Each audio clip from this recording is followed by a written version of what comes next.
Hello, hello, hello. Hopefully, I am live. I just saw the little green light coming on saying that I am. So I'm going to go for it. Hi, everybody. My name is Alisa, and my channel is Alisa's Adventures in Cruising. I am. Oh, I just got the message that I'm live. So sorry again. Hi, everybody. My name is Alisa, and my channel is Alisa's Adventures in Cruising. And Oh, there's the chat. I see people. Hi, everybody. Thanks so much for coming in.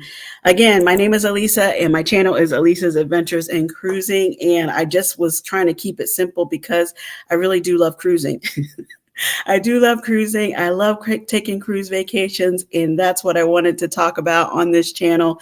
Over the years, I have had lots of family and friends ask me about taking cruise vacations and what they should see and do and what kind of cabins and what ships and all of that. And so I thought I could share. I would get on and I would tell everybody about what I have seen and done along the way and hope that that would help them too. Cruising to me is a great way to vacation.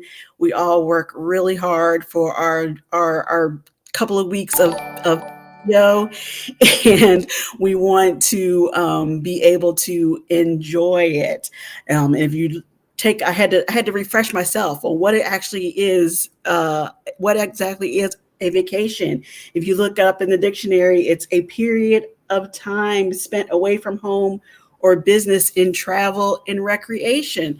So when you actually get that time off, you want to spend it doing something that is going to recharge your batteries and help you to keep going about your life, about your work, about doing what you need to do for your family. Cruising is a great value for your money and a great use, in my opinion, of those PTO days.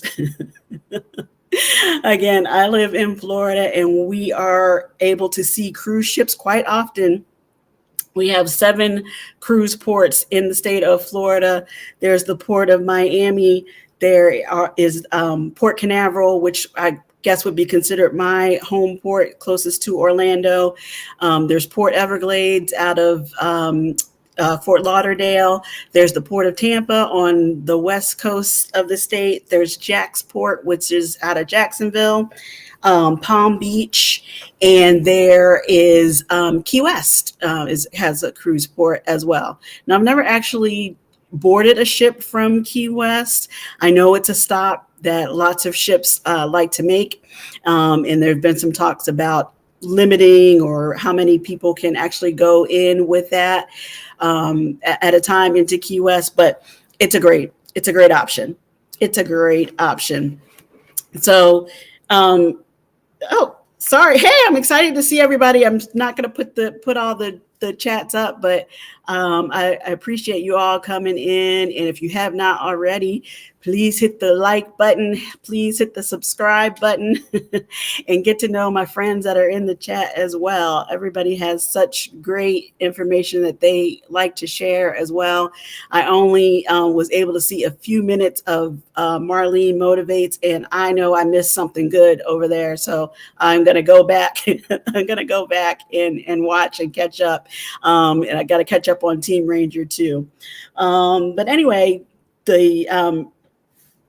what I was saying about cruising is why I think it's such a good value for your money is that basically when you board a cruise ship, the base fare that you've paid to be on that ship is going to include all of your transportation to the port to call that the ship is going to make. It's going to include your cruise cabin, which is basically your hotel room aboard the ship.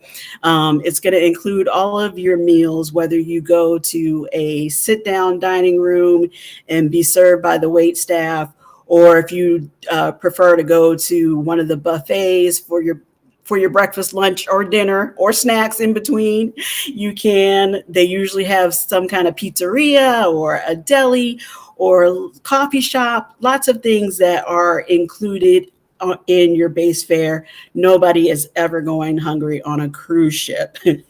Never going hungry on a cruise ship. Now, like anything else, cruise fares and cruise cabins have a range, right? So if you want to do the base range or do the most basic cabin, I guess I would say, that would be an interior cabin. Um, and that could be on a lower level of the ship, or it could be on a higher level of a ship. It just depends on what is available. You could go all the way up to their whatever they consider their presidential suite is. So there's lots of room in between, depending on your budget, depending on your preference. There's something for everybody. Along those lines, if you want to upgrade and spend extra money on different experiences aboard the ship, you can. Like if you want to not go to the main dining room or the buffets, and you want to go to one of the specialty dining rooms like the steakhouses or the hibachi sushi restaurants or something like that, you can definitely do that as well. There are always entertainment options too, like any of the shows. That could include the theater shows, that could be the any of the musical entertainment, that could be the comedy show. That's also included. But if you go on one of the huge ships, the mega ships, they have things that could be a little bit of an upcharge. So if you've seen the recent videos about everybody going on the Icon of the Seas, you know, they have that Crown's Edge, which is like, I'm going to call it a zip line. I would never do that. All right, never say never, but I don't think I'm going to do that. So that would be something that's an extra charge. But again, you don't have to do that. If you want to just sit on a cruise deck, sit by the pool or lounge in your room or sit on your balcony, you can do that and still have a really, really good time. I bet they have a lot of different food on the ship. Yep, they absolutely do, Gio. They have so much food. I know people have lots of food preferences. Sometimes people have more than that. They have food allergies or, you know, dietary restrictions. You just have to let them know about that before you board so that they can try and accommodate you. And they will do their best to accommodate you. They don't want anybody going hungry when they're on board a cruise ship. And you don't want to go hungry when you're aboard a cruise ship. Plenty of food. You don't need to do that at all. You can find something to eat for sure. Before I started my channel here, like I said, was always kind of answering questions for family and friends who were thinking about going on a cruise, didn't know if they should do it, didn't know if it was for them. And I'm not a travel agent. In fact, I've worked with the same travel agent for about 20 years now, my friend Chris, who books my cruises for me. I know we all are able to get online and find things and find deals. But if you are able to work with a travel agent, I say that is the first place to start if you're considering booking a cruise for the first time, because the deals that we see online are good, but the travel agents may have even better. They know so much. They kind of have insider information. They know things about the ships, especially if they are cruise enthusiasts also and have traveled on cruise ships.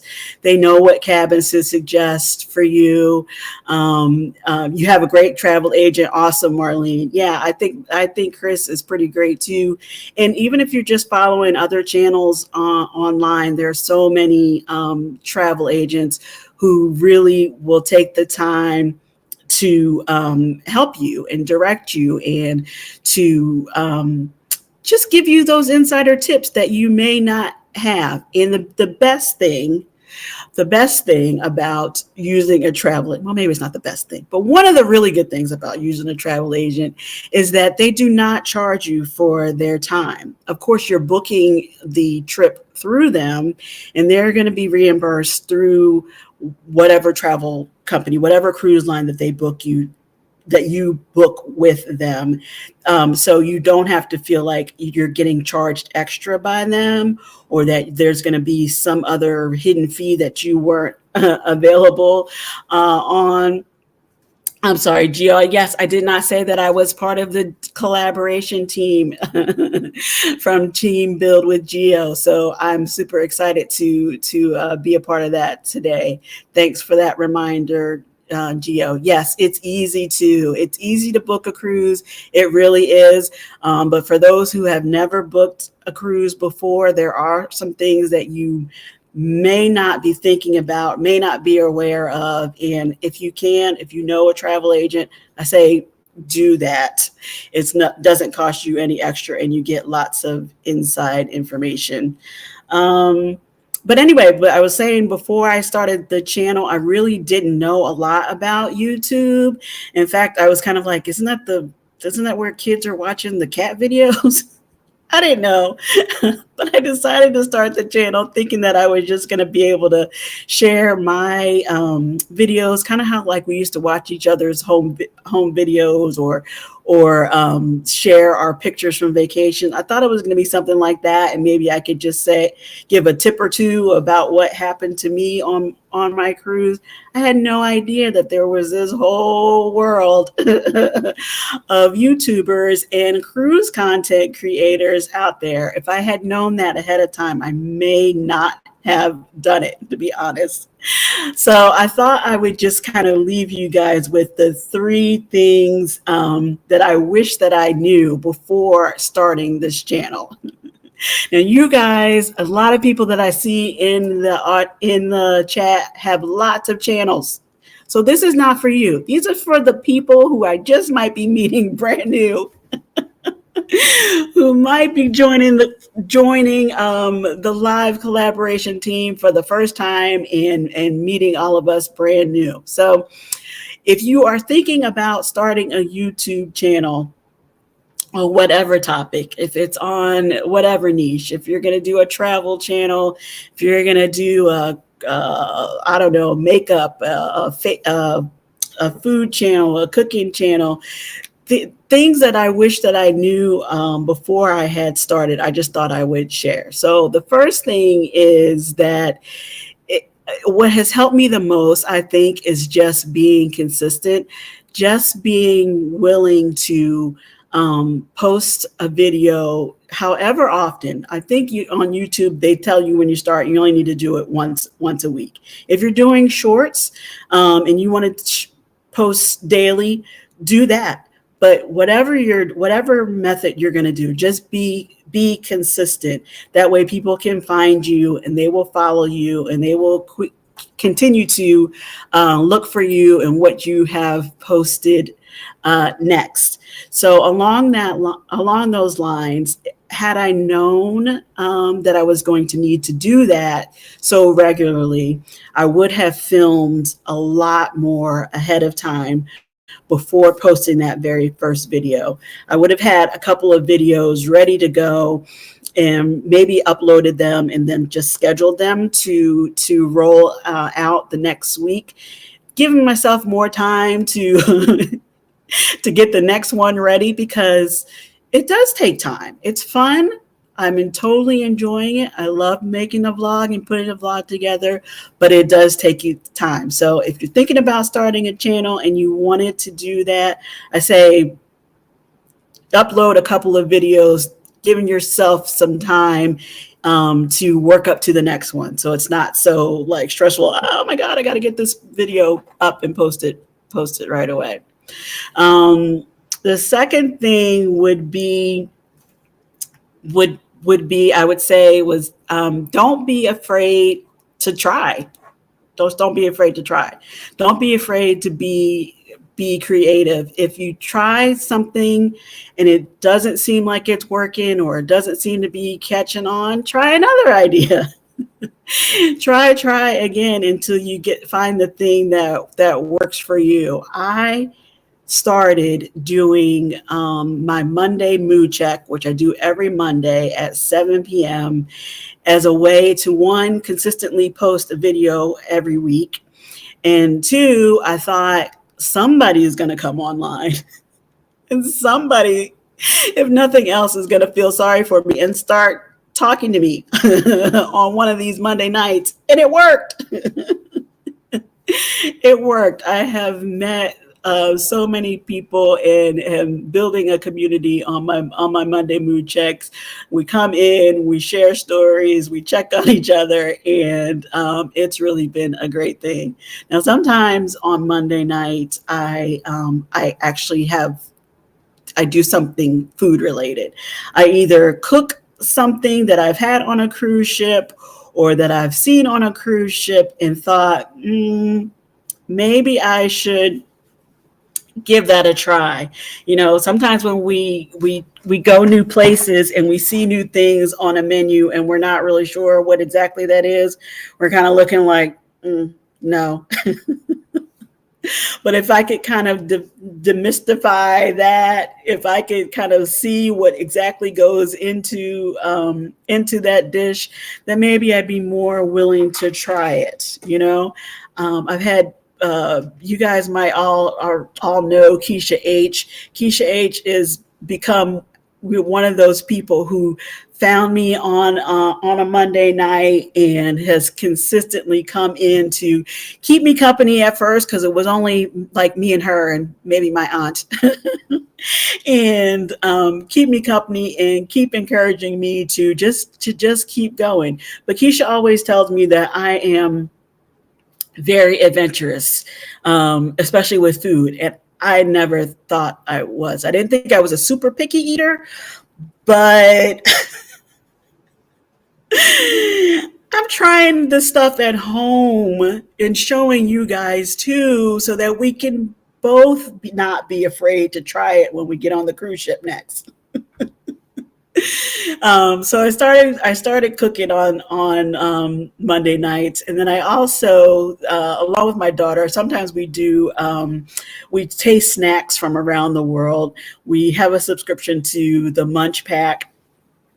And if you guys are not familiar, the Munch Pack is one of those obviously subscription services that they put together an assortment of snacks from different places around the world. There could be stuff from England, from Japan, from Turkey, from the Philippines, from Mexico, like all different places inside this snack box.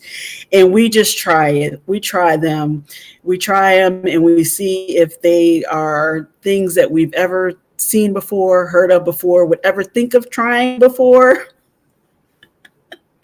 My daughter's way more adventurous with food than I am, but we try them, and with the hopes that when we do cruise again, or when we do travel to another place, if we see something that looks sort of familiar, we will not be afraid to try it when we're there and have that be part of our travel and vacation experience. Sorry, I'm laughing because I see Gogo who's just come in the chat and he's talking about the backdrop. Yes, we're about cruises over here, Gogo. You know that. So don't be afraid to be creative. Try different things and see what sticks. I definitely was not expecting people to consistently come in on a Monday night, and even more than that, I was not expecting them to care about us trying these snacks. But it turns out people really do enjoy it. So thank you for that. If any of you guys are a part of that Monday night crew who comes in and tries. So that was number 2. Number 3, I kind of hinted on this again. If things that I wish that I knew before I started the channel was just not being afraid to start. I think people who are watching others and maybe thinking about it or wishing that they could do a channel or wanting to kind of put themselves out there, they kind of want everything to be perfect before they do it. They want to have all the equipment in place. They want to have all the followers in place. They want to have everything just perfect. And I think if you wait if I had waited, I mean, I'll use myself. If I had waited, I would have talked myself out of a whole bunch of stuff. I would have talked myself out of a whole bunch of stuff thinking, oh, I need to make sure I have this camera. Oh, I need to make sure I have, a ring light. I need to make sure I have this or that. I need to make sure I already have, 1,000 subscribers lined up. Like that was going to be a thing. The just jump in and meet some friends along the way and learn as you go. You will definitely learn so much from just doing it, just trying it. So I say go for it. It has been absolutely so much fun so far. I know I'm at I'm getting close to 600, but I've made it to the halfway mark on YouTube. I reached the 500 subscribers and my 3,000 watch hours, and now I'm just gonna try and keep going. I was gonna say the sky is the limit, but I guess the ocean is the limit when it comes to cruising, something like that. Something like that. And I'm very, very glad that I did, and that I did not overanalyze it or wait until I had the perfect camera. Most of us are walking around with our cell phones all the time, and that the cell phones, especially I have an iPhone, the iPhone has been the greatest tool that I already had. I film most of my things on the iPhone, and that has been really easy to, well, I won't say easy. There are a bunch of apps that you can add to your phone trying to edit your videos, but it wasn't so foreign to me. I could use the cell phone. So don't make it overly complicated, I guess is what I'm trying to say. If you're trying to get started, use the resources that you have in order to get started, if that's something that you would like to do. I see a message from Gio. You are a moderator, Gio, so hopefully you're able to go ahead and drop the link that you are asking for. I hope that you're able to do that. I'm not exactly sure who's next after me. I think it is Design with Emma. So if you guys are not able to get the link, hopefully you can head on over to that. I hope I'm still alive. It looks like the timer is still going, but I also see a little spinny wheel. So I hope that that's all good. Next, we're doing this live collaboration every Wednesday in the month of June. So next Wednesday, I will talk a little bit more in depth about some of my cruising adventures. Like I said, I am personally not a travel agent, but I am happy to share what I know and answer questions. Oh, okay. I guess there was technical difficulty there. So sorry. I don't know what that's about. But I'm happy to share what I know and answer questions or have more of a discussion about that. But I wanted to make sure that I just kind of came on and gave a little bit more of a background about me and my channel and what I am all about. And I'm about cruising. I really am about cruising. Big ships, mega ships, medium-sized ships. I just love being out there. I say all the time that I think cruisers are a very friendly bunch. Hi, Mentors. I see you popping in. Thanks so much. And thanks so much to everybody who's come in and is a part of the chat. I just wanted to make sure that I was hitting those points as I'm part of this collaboration team today. And not my normal taking comments from everybody. But thank you all for coming in. I really do appreciate that. But anyway, I was saying I next week I will get into more of sort of my cruising adventures. My next cruise will be a cruise to Alaska. For those of you who have been following me so far on my YouTube journey, you know I've been talking about Alaska for a long while, and that is coming up at the end of the month, and I'm very, very excited about it. And I want to go and see it all. I don't want to go and be cold. And I don't necessarily want the wildlife to see me, but I want to see the wildlife. I want to see eagles. I want to see moose. I don't mind seeing bear either. Just from a distance. I want to see them. I don't want them to take any notice of me. If I didn't say that earlier, I am a city girl. Thanks, Gio. Yes, I think that should be a really, really good trip. I'm really looking forward to it. I see some of my friends in the chat, like Armstrong Adventures. I know Bill has cruised to Alaska before. I think I saw Controversial Cruising in here as well. I know Scott just came back from Alaska, and maybe that will be something we can do a live about together, talking about the things we've seen and learned in Alaska. It should be a really, really fun thing.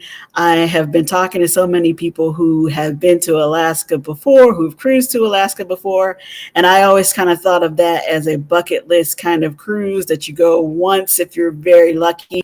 But everybody who has gone and come back seems to want to go again and again. So I think, Design with Emma. Hi, Emma. I just came back. You just came back from Alaska. Awesome. I gotta hear about it. People seem to want to go back again and again. So I was originally saying this was a once in a lifetime kind of thing, but I don't know. Maybe Alaska's going to start calling me again and again.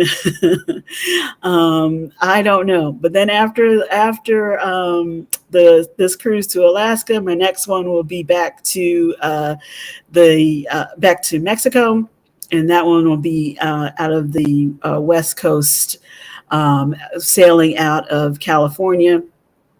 Down to the West Coast, down the West Coast of Mexico, which is called the Mexican Riviera. So Tanya says, I just want to go for the crab legs. Yeah, I'm gonna try and get some crab too. Gotta see some crab while I'm there for sure in Alaska. That is on the list for sure. I have some excursions booked, and I think one of them includes a salmon bake. So we'll see how that goes. Again, I don't want to be close enough to a stream of salmon and maybe some bear fishing for a salmon, but I definitely want to go and have some while I'm there. It was on my bucket list, Emma says. I can't wait to cruise again, Sylvia says. Yes, Sylvia, and if you want to cruise again, girl, plan ahead. You know, you can book them out a couple of years and slowly pay for them. And, you know, just it helps it to make it more affordable for everybody. So, again, I thank you all for coming in. I really appreciate it. The next person up on the live collaboration tonight is Design with Emma, and her link is in the chat. I already see. So please head on over and say hi to Emma. And if you are able to, join me back next week, same time, 6:00 on Wednesday, for the next night of this. And regularly I'm on Monday nights at 7 p.m. for the Monday Mood Check. So thanks, everybody. Really, really appreciate it. And I hope to see you all again very soon. Thank you. Bye, guys. I love cruising, but never thought of Alaska. I love that. Yeah, weather. I'm going from Florida to Alaska. I'm scared. Bye.